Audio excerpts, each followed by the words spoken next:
Hello everyone, welcome to new era. देखो, previous classes में हम लोगों ने टाइप्स ऑफ मैट्रिसेस पे बात कर रहे थे और हमने बहुत सारे टाइप्स मैट्रिक्स के बारे में बात की थी। ठीक है, आज अभी हम देखेंगे इस पर्टिकुलर लेक्चर में equality of matrices and multiplication of matrices, है ना। तो उन दोनों पे बात करेंगे। अगर पहले हम एडिशन एंड सब्ट्रैक्शन के बारे में समझेंगे, देन उसके बाद मल्टीप्लिकेशन कैसे होता है मैट्रिसेस का, उस पर बात करेंगे, है ना। तो इक्वलिटी ऑफ मैट्रिसेस में हम क्या ही देखते हैं, इसमें मतलब ये है, इस तरह का देखना है कि क्या कंडीशन होती है टू मैट्रिसेस के इक्वल होने की।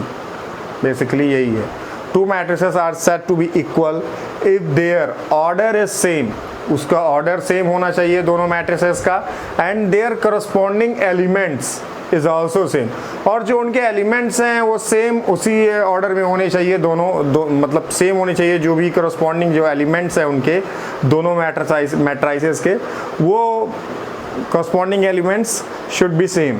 ठीक है, तो वो होना चाहिए। ठीक है, तो चलो बात करते हैं हम इक्वलिटी ऑफ मैट्रिसेस के। इसके लिखते हैं डेफिनेशन के बारे में। तो इसको लिखेंगे, to matrices are said to be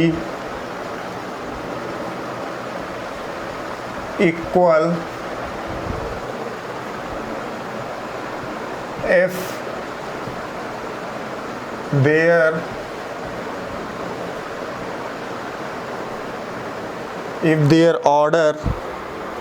their order is same and corresponding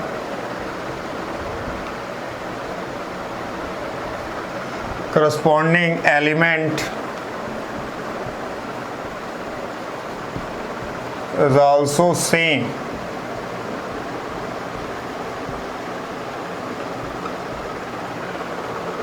in that particular matrix, then the two matrices are equal, है ना। तभी हम दो मैट्रिसेस को हम इक्वल बोलेंगे जब उनके ऑर्डर सेम हो और उसके करस्पॉन्डिंग एलिमेंट सेम हो, है ना। Then we can say these two matrices are equal. ठीक है, तो इसको ज़्यादा अच्छे समझने के लिए मैं एग्जांपल लेता हूँ, एग्जांपल के थ्रू समझते हैं तो ज़्यादा अच्छे समझ में आएगा। कोई बड़ा इसमें ऐसा नहीं है। देखो, मैट्रिक्स जो है वो डिटर्मिनेंट इतना ज़्यादा नहीं है, मतलब इतना ज़्यादा आपको रॉकेट साइंस कैलकुलस के जैसे नहीं सोचना है ना, या फिर कोऑर्डिनेट के जैसे नहीं सोचना है। आपको बहुत ही सिंपल थिंकिंग रखना है मैट्रिसेस और डिटरमिनेंट पढ़ते हुए, क्योंकि वेरी सिंपल है, कोई इतना ज़्यादा टफ नहीं है और स्कोरिंग भी है ना। जी एडवांस में तो क्वेश्चन अच्छे खासे आते हैं मैट्रिसेस से, है ना, और डिटरमिनेंट भी जो है आपका हर जगह बेस है ना। तो इसीलिए पढ़ना आपको अच्छे से है। आपके जो सीबीएसई 12th सीबीएसई में बहुत ज़्यादा इंपॉर्टेंट है, बोर्ड में क्वेश्चंस आते हैं मैट्रिसेस और डिटरमिनेंट दोनों से, तो उस लहजे से भी इम्पॉर्टेंट है, और आपके कॉम्पिटिटिव अगर लहजे से देखें तो उसमें भी इम्पॉर्टेंट है ना। तो बहुत सिंपल है, मेन बहुत सिंपल है ना। इसीलिए सबसे पहले 12th में इसी को पढ़ाया जाता है, इसी को पढ़ना भी चाहिए, है ना। 12th में सबसे पहले मैट्रिसेस एंड डिटरमिनेंट ही पढ़ना चाहिए। देन उसके बाद आप कैलकुलस में एंटर कीजिए, देन उसके बाद फिर वेक्टर 3D, फिर जो भी आपका प्रोबेबिलिटी है ना, फिर उस पर देखना चाहिए। तो चलो इस पर क्वेश्चन देख लेते हैं, क्वेश्चन पे देख लेते हैं क्या कैसे है, तो ज़्यादा अच्छे से समझ में आ जाएगा। ठीक है, इसको मिटा देते हैं। आप लोग समझ चुके हैं कि हम लोग इक्वलिटी ऑफ मैट्रिसेस के बारे में बात कर रहे हैं। ठीक है, तो चलो यहाँ पे values of x and y के बारे में पूछा है। फॉर विच मैट्रिक्स ए आपको 2x + 1 3y 0y² - 5y ये दिया हुआ है, और मैट्रिक्स बी जो दिया हुआ है x + 3y² + 2 दिख तो रहा है, y² + 2 0 - 6 आर इक्वल। इसने बोला है जो ये दो मैट्रिक्स हैं ए और बी, ये दोनों इक्वल हैं, और आपको जो इनके एलिमेंट्स में x और y की वैल्यू दी हुई है उसको फाइंड आउट करना है ना, उसको फाइंड आउट करना है। तो अगर ये इक्वल बोल रहा है अगर ये बोल रहा है कंडीशन में इक्वल है तो बिल्कुल है इक्वल लिख देते हैं, ठीक। तो 2x plus 1 2x plus 1 3y, ये दोनों मैट्रिसेस इक्वल हैं।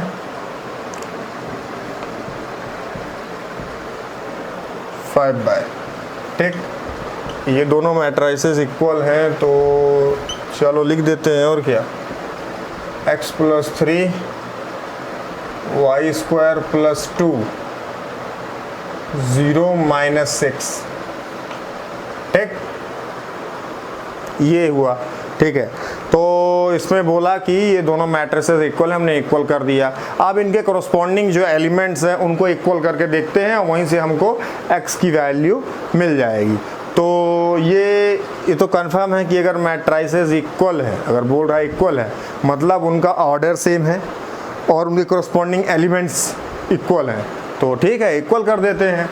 तो जैसे कि यहाँ पे अगर बात करें 2x plus 1 equal to x plus 3, है ना, तो इसको इक्वल कर देते हैं। 2x plus 1 equal to x plus 3, तो इससे आपको x की वैल्यू मिल जाएगी। This is x and this is plus 1, इधर भेजे तो minus 1 and then it is 2।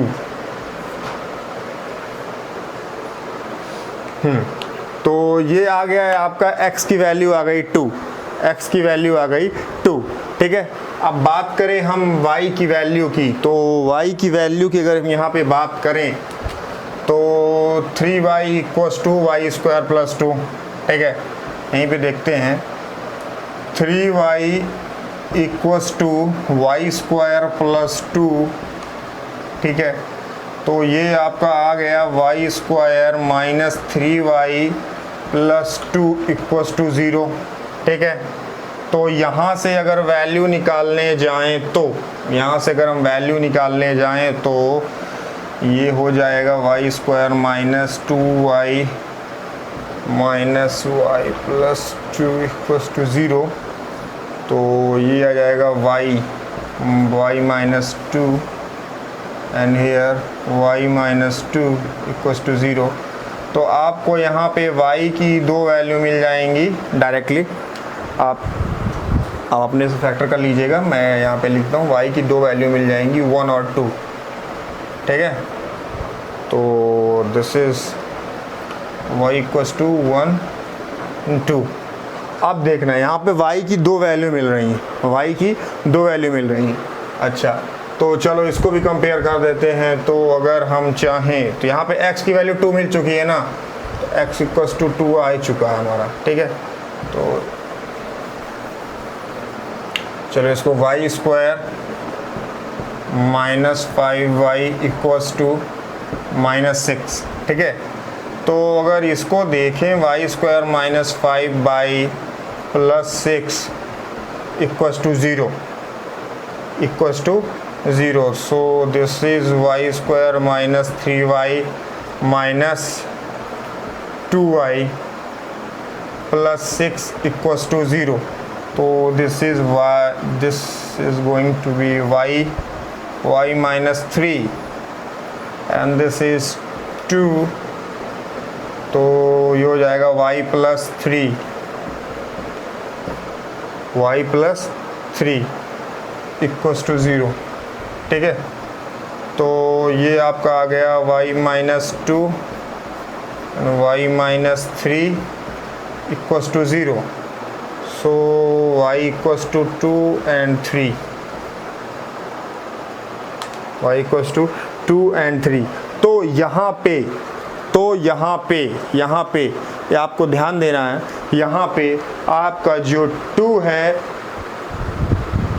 y equals to यहाँ पे 2 3 आ रहा, 1 2 आ रहा, x की वैल्यू आपकी 2 आ चुकी है। तो यहाँ पे सीधे से समझना है कि y की वैल्यू हमको वो लेनी है दोनों में सेम हो, तभी दोनों मैट्रिसेस इक्वल होंगी। अदरवाइज अगर आप यहाँ पे अगर y की वैल्यू 1 ले लिए तो ठीक है, एक जगह तो सही है लेकिन दूसरी जगह फिर गलत आ जाएगा, ठीक है। लेकिन 2 यहाँ पे दोनों में सेम वैल्यू आ रही है y की। So your correct answer is C। So your correct answer is C, ठीक है। तो अब चलो बात करते हैं addition and subtraction of matrices की, ठीक है। चलो तो अब बात करते हैं एडिशन एंड सब्ट्रैक्शन की। तो एडिशन एंड सब्ट्रैक्शन अगर किसी दो मैट्रिसेस का हम करते हैं, उनके बीच में अगर दो मैट्रिसेस को आप ऐड करते हैं या फिर सब्ट्रैक्ट करते हैं, तो उसके लिए सिर्फ आपको एक ही चीज़ वहाँ पे क्लियर होनी चाहिए, क्या कि उसका ऑर्डर सेम होना चाहिए उन दोनों मैट्रिक्स। फॉर एग्जांपल मैं मैट्रिक्स ए है, मैट्रिक्स बी है, इन दोनों को मुझे ऐड करना है या फिर सब्ट्रैक्ट करना है, तो इन दोनों कंडीशन में इन दोनों का ऑर्डर हमको ऑर्डर सेम होना चाहिए, तभी इन दोनों को ऐड और सब्ट्रैक्ट किया जा सकता है। तो ये आप लोग लिख लीजिए, order should be same, order should be same, order should be same, ठीक है। इसके लिए है ना, दो मैट्रिसेस के एडिशन और सब्ट्रैक्शन के लिए उनके ऑर्डर का सेम होना बहुत ही ज़रूरी है, कंपलसरी है ना, कंपलसरी है। चलो तो इस चीज़ को हम समझने के लिए क्वेश्चन ले लेते हैं, एक क्वेश्चन और ले लेंगे, है ना। तो हम इस क्वेश्चन में बेसिकली क्या देखने वाले हैं कि देखो, इसमें हम फाइंड करने वाले हैं 2a + 3b - 5c, ठीक है। तो यहाँ पे जो मैट्रिक्स ए दिया हुआ है डायगोनल मैट्रिक्स है ना, उसके एलिमेंट दिए हुए हैं 2 - 5 9, और मैट्रिक्स बी भी दिया हुआ है 1 1 - 4 इसके एलिमेंट्स हैं, और ये भी मैट्रिक्स सी भी डायगोनल मैट्रिक्स है, उसमें -6 और -6 3 4 उसके एलिमेंट्स हैं, ठीक है। तो चलो इसको देखते हैं। तो देखो यहाँ पे अगर देखिए हमको फाइंड क्या करना है, 2a + 3b - 5c। तो चलो ठीक है, देख लेते हैं। तो 2a मैट्रिक्स से क्या दिया हुआ है आपको, मैट्रिक्स दिया हुआ है 2 - 5 and this is 9, this is 0, this is 0, this is 0, this is 0, this is 0, this is 0, okay, ठीक। प्लस 3b, b क्या दिया हुआ है इसमें 1 1 - 4, रेस्ट एलिमेंट इज 0, ठीक। और यहाँ पे जो c, तो दिस इज माइनस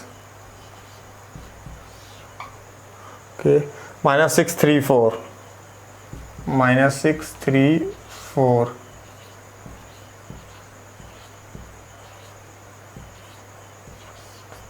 ठीक। तो ये चीज आप लोग ने देखा कि इसको हम लोगों ने ऐसे लिख लिया, ठीक है, ऐसे लिख लिया। अच्छा, यहाँ पे एक चीज और समझने वाली है कि जब भी कोई मैट्रिक्स हम किसी स्केलर नंबर से मल्टीप्लाई करते हैं मैट्रिक्स में, किसी भी स्केलर नंबर को मल्टीप्लाई करते हैं मैट्रिक्स में, तो देखो मैट्रिक्स में क्या होता है कि वो जो नंबर है, वो पर्टिकुलर नंबर है, वो सभी एलिमेंट से मल्टीप्लाई हो जाता है, जाके सभी एलिमेंट से मल्टीप्लाई। जैसे कि मैंने यहाँ पे 2 लिया है ना, एक नंबर जो हमने स्केलर नंबर 2 लिया है, जो तो उससे हमने मल्टीप्लाई किया है मैट्रिक्स को। तो ये जो नंबर 2 है, ये इस पर्टिकुलर मैट्रिक्स के हर एक एलिमेंट से जाके मल्टीप्लाई हो जाएगा, ठीक है। तो बस यही समझना था इसमें, मतलब मेरा समझाने का मुद्दा यही था कि आपके ये चीज़ समझ में आए। तो इसको क्या लिखोगे, तो इसको अगर जब 2 को मल्टीप्लाई करोगे सारे एलिमेंट से अंदर, तो हम इसको चूंकि मिटाने के लिए इसको ले लेते हैं, चलो ठीक है, हो गया। यहाँ पे हम क्या करेंगे, 0 0 से मल्टीप्लाई करें कुछ होगा नहीं, तो 2 को जब अंदर मल्टीप्लाई करेंगे तो यहाँ पे जो एलिमेंट थे तो ये 4 हो जाएगा, ये -10 हो जाएगा, और ये 18 हो जाएगा, और यहाँ से 2 हट जाएगा, ठीक। अब यहाँ से अगर 3 को हम अंदर ले जाएं तो यहाँ पे 3 को अंदर ले जाएं तो यहाँ पे जो 3 मल्टीप्लाई हुआ तो दिस इज 3 1 जा 3 and this is 3 and this is -12। ठीक, -5 को अंदर लेके जाएंगे तो यहाँ पे +5, यहाँ पे प्लस होगा, हो जाएगा, माइनस अंदर जाएगा, माइनस को अंदर लेके जा रहे हैं तो ये प्लस और ये 30 हो जाएगा, ये 30 हो जाएगा और ये हो जाएगा -15, ये -15 हो जाएगा और ये हो जाएगा -20, ये हो जाएगा -20। ठीक है, तो चलो इतना चीज़ आपके समझ में आ गया, इतना चीज़ समझ में आ गया कि यहाँ पे दिस इज़ योर मैट्रिक्स, ये आपका A2A है, हमने 2 को अंदर ले गए नंबर को, है ना, और मैट्रिक्स के हर एक एलिमेंट से हमने उसको मल्टीप्लाई कर दिया, मैट्रिक्स के हर एक एलिमेंट से उसको हमने मल्टीप्लाई कर दिया। ठीक है, और फिर ऐसे ही हमने B और C दोनों पे देखा और कर दिया। तो अब final I am going to write the value of this 2A + 3B - 5C। ठीक है, तो यहाँ पे ऐड कर दो, सिंपल से ऐड कर देना है आपको, 4 3 12 4 3 7 + 30 37। तो ये अगर आप यहाँ पे लिखना चाहें इसको तो ऐसे लिखेंगे, दिस इज 37। ठीक है, और तो सब 0 0 हैं, डायगोनल तो प्लस माइनस होंगे, -10 + 3 -7 -15 -22, this is -22 and 18 -12 6 -14।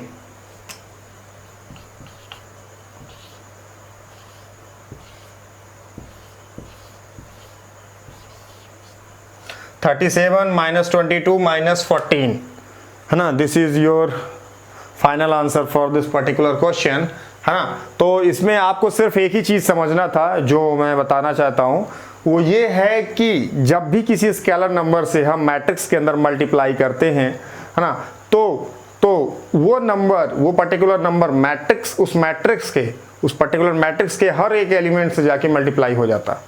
ठीक है, इतनी बात आपको क्लियर हो चुकी है ना। तो यहाँ पे 2A +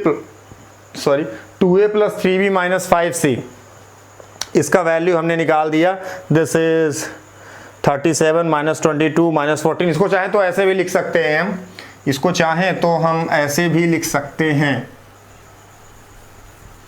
इस चीज को कभी कभी आंसर में ऐसे भी दे सकता है, ऐसे भी दे सकता है आपको, दिस इज, इसको चाहें तो ऐसे भी लिख सकते हैं, मैंने बताया था आपको, और उसके एलिमेंट्स इसी फॉर्म में तो लिखा था, तो इसको ऐसे लिख सकते हैं, 37 -22 एंड दिस इज 14। ठीक है, this is also the correct answer for this particular question. ठीक है, तो चलो अब बात करते हैं हम नेक्स्ट क्वेश्चन की, है ना, नेक्स्ट क्वेश्चन पे चलते हैं। ठीक है, चलो नेक्स्ट क्वेश्चन पे बात करते हैं, है ना। यहाँ पे जो x एंड y की वैल्यू जो मैट्रिक्स है, मैट्रिक्स के फॉर्म में मिलेंगी after 2x - y = 6 - 6 0 -4 2 1 3 2 5 -2 1 -7 x + 2y = दिया हुआ है। तो ये दो इक्वेशन आपको दी हुई है ना, इनको अगर आप दो इक्वेशन मैंने मान लिया है, इनको मैंने दो इक्वेशन मान लिया है, equation first and this is the equation second. ठीक है, यहाँ पे आपको मैट्रिक्स x और y पता करना है। ठीक है, मैट्रिक्स x एंड y पता करना है। तो चलो, अच्छा अगर इस पे चाहें तो कुछ कर सकते हैं हम, इन दोनों को चाहें तो, इसको चाहें तो इस पे मल्टीप्लाई करते हैं 2 से इसको, तो दिस इज 2x + 2y =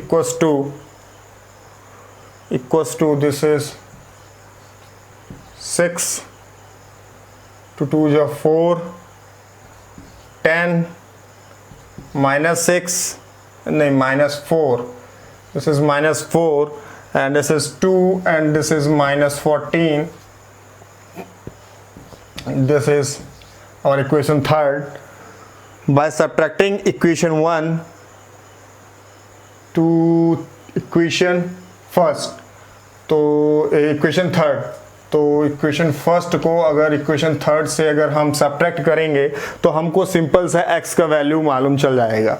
देखो इक्वेशन फर्स्ट ये है हमारा, है ना, तो अगर 2x माइनस वाई करें तो 2x प्लस 2y, तो 2x कैंसिल हो जाएगा, माइनस वाई और माइनस 4y, तो दिस इज माइनस 5y, है ना। और यहाँ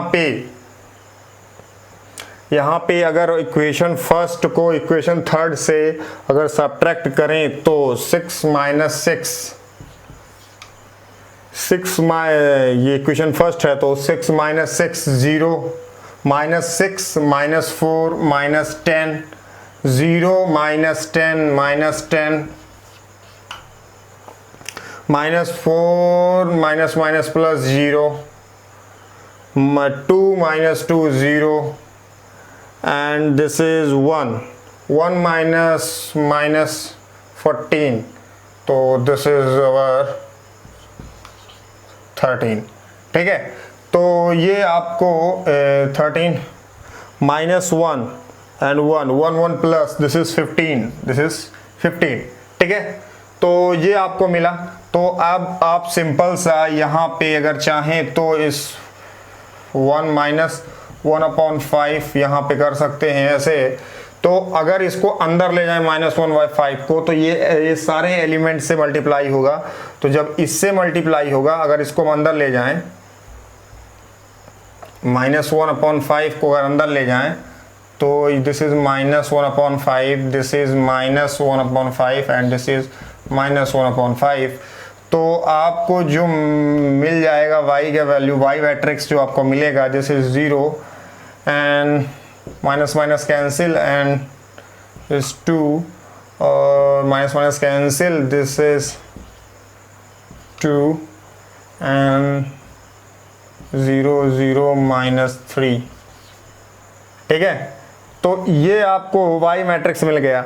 y मैट्रिक्स का वैल्यू क्या मिला आपको, लिख लेते हैं 0 2 3 0 0 -3,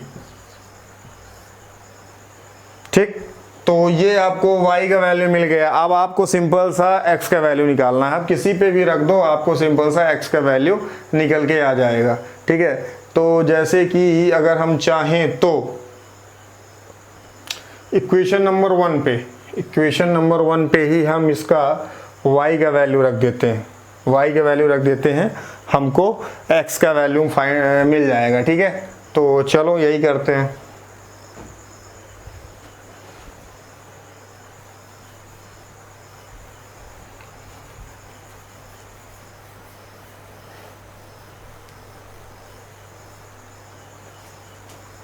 ठीक है, तो 2x माइनस वाई, तो जो y था, y तो हमारे पास आ गया 0 2 3 0 0 -3।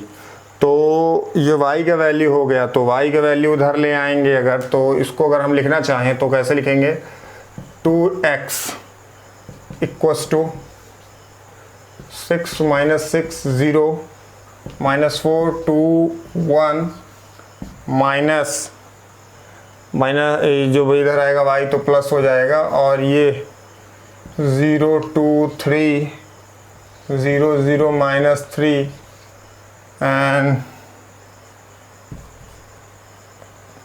अगर देखें तो ये हो जाएगा आपका 6 + 0, दिस इज 6 -6 + 2 -4 0 -0 + 3,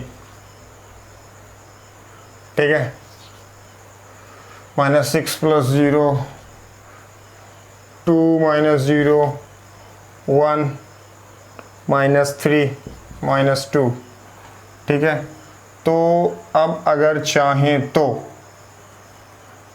हम चाहें तो इस 2 को अंदर मल्टीप्लाई कर दें, तो वहाँ से आपको x का वैल्यू मिल जाएगा। x का वैल्यू आपका क्या मिलेगा, 3 - 2 3/2, this is -2, this is 1, this is -1, ठीक है। तो ये आपको x का वैल्यू मिल गया और ये y का वैल्यू मिल गया, ठीक है। ठीक है, यही पूछा था। ठीक है, तो सिंपल सा कुछ नहीं था, इस पे आपको x एंड y का वैल्यू पूछा, हमने सबसे पहले उसको x और y का वैल्यू निकाल लिया। ठीक है ना, और फिर उसके बाद जो भी हमारा y का वैल्यू है उसको सब्स्टिट्यूट कर दिया x की y की जगह यहाँ पे, और हमने इक्वेशन फर्स्ट में रख दिया और हमने वहाँ से x का वैल्यू फाइंड आउट कर दिया। ठीक है, तो ठीक है, नेक्स्ट लेक्चर में हम बात करेंगे मल्टीप्लिकेशन ऑफ मैट्रिसेस। ठीक है, थैंक यू।